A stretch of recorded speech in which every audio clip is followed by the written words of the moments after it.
Ablekuma North elections, given that it was only 19 polling stations.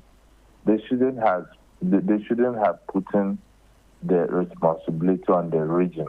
It should have had a national outlook, given the interest. You see that the people who came to Ablekuma North were even more than the voting population in this 19 police station per se.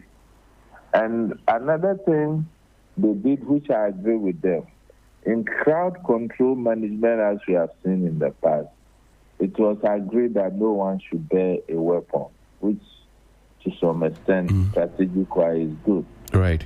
But it should have been other things like the baton. And they should have stationed water cannon, this water cannon, in case there's any riot, they can quickly disperse the people and stuff like that. And given that it was 19 polling stations, they should have put layers of security. If you are not a voter, underline, no matter who you are, you don't get closer to the ballot box.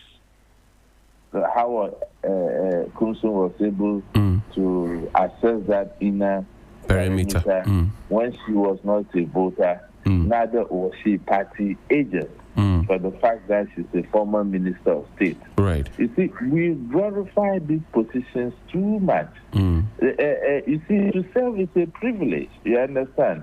So you can use that title to, as it were, breach security protocols. Secondly, Johnny, if there were these layers and there were proper searches in place, like in the case of how Kumsun bearing pepper spray, it should have been detected and removed. Is that not the case? So, granted that how Kumsun was carrying very offensive weapons like bombs and wanted to cause mayhem, you can imagine. So, you see why it's easy in Ghana. If terrorists really want to attack us, it will be a serious problem. God is indeed our guide. So we shouldn't compromise on some of these things. Secondly, you see, they've arrested,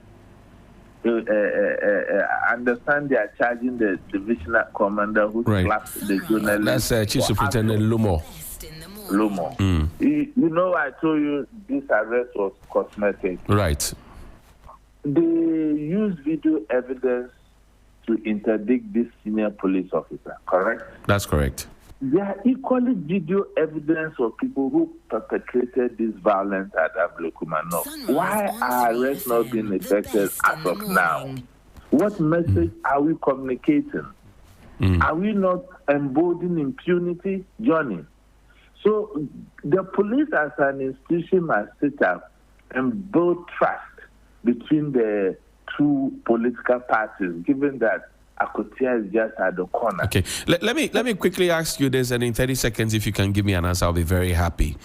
The police is supposed to be engaged in crowd control, but you look at all the videos from Tiwa to Talensi to Ayas Westward, do name the places, Ablekuma North, and you find that the people who are supposed to be controlling the crowd are entangled in the crowd.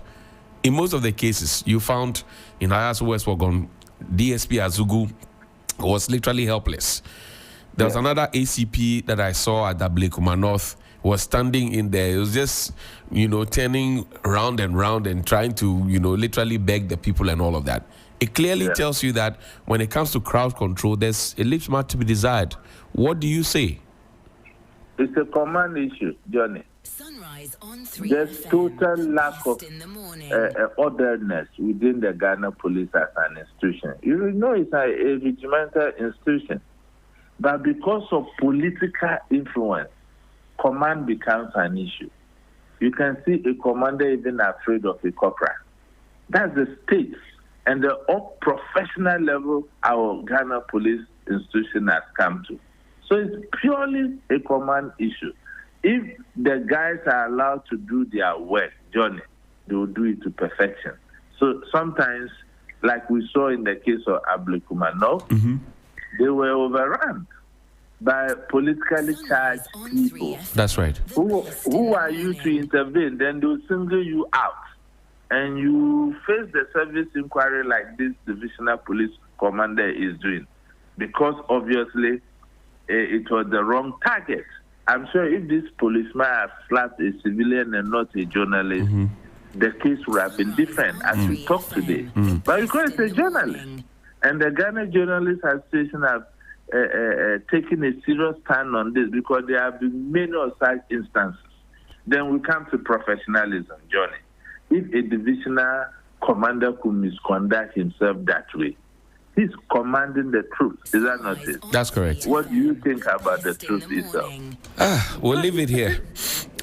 We'll leave it here. Mr. Emmanuel Kuti, thank you very much. The Executive Director, the Africa Center for Security and Counterterrorism. We're grateful. Doc, you have the closing thought on this one. Solo will have his bite as well. But in 1 minute, you tell me. So what do we leave us with? Akwetia is coming up. How should we prepare?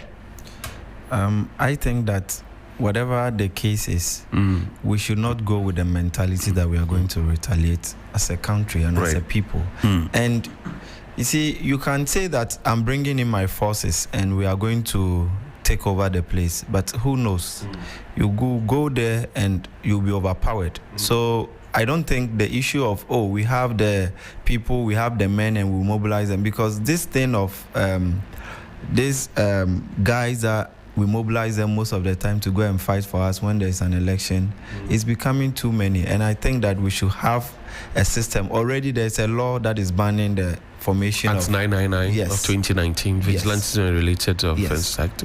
This vigilante and all that. So whoever is involved has to be punished. I'll say that it doesn't matter the color, the person in terms of party, whether NPP, NDC, that person has to be punished by the laws of the country. And the security has to prepare with, enough materials to go there, because what happened, it means that the preparation wasn't adequate.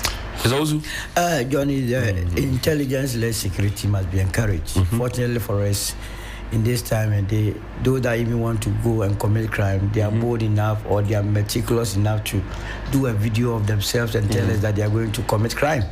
So they must be sharp on all social networks to get information to prevent these occurrences, and I think with that we'll be good to go. Thank you very much, Mr. Solomon Owusu of the Movement for Change. He said their party is coming up strongly very, very soon. And also Dr. Ntiama, Electoral at the University of Ghana, also a member of the NDC's National Communications team, joined us here. Helen,